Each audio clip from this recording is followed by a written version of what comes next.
The heartbreak that students and staff feel here is absolutely unimaginable. But what's not hard to imagine is the kind, compassionate person Edward Yachts was. That's because there was no shortage of people who wanted to tell us about it. Take a look.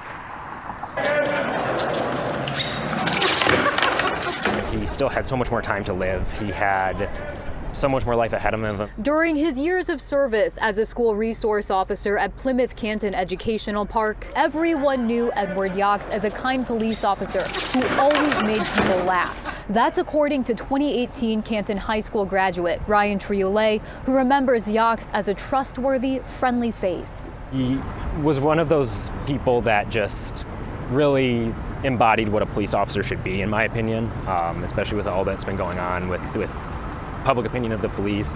He was one of the good ones. But now Triolet, like so many others, are in complete shock after the 48-year-old was shot and killed in his Brighton home Monday morning. You almost expect to hear of officers being killed in the line of duty, but to hear of it happening in their own home by a family member is just a whole new level of shock.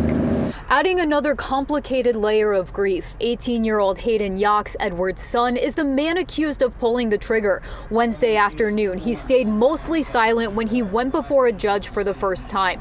Hayden now faces multiple charges, including open murder, and is being held without bond. He definitely always seemed to me as a family man, and it seemed like he got along pretty well with his family from what he told me, so it definitely made it a lot more shocking.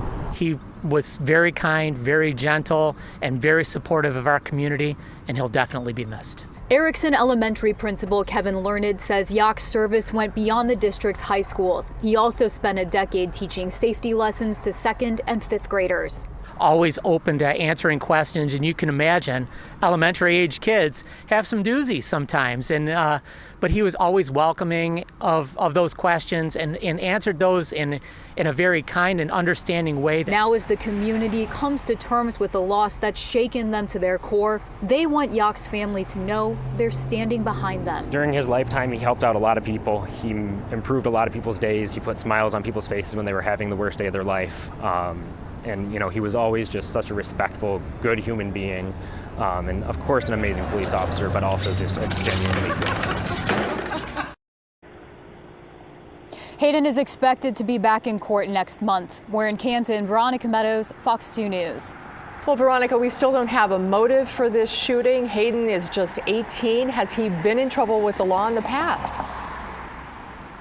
Yeah, Monica, we're still waiting for word on a motive now. Meanwhile, we don't know the full extent of Hayden's past criminal record, but what we do know he does have a previous conviction. He was on probation for possession of burglary tools, but the full extent, again, we aren't aware of because we're told that it is in a non-public document.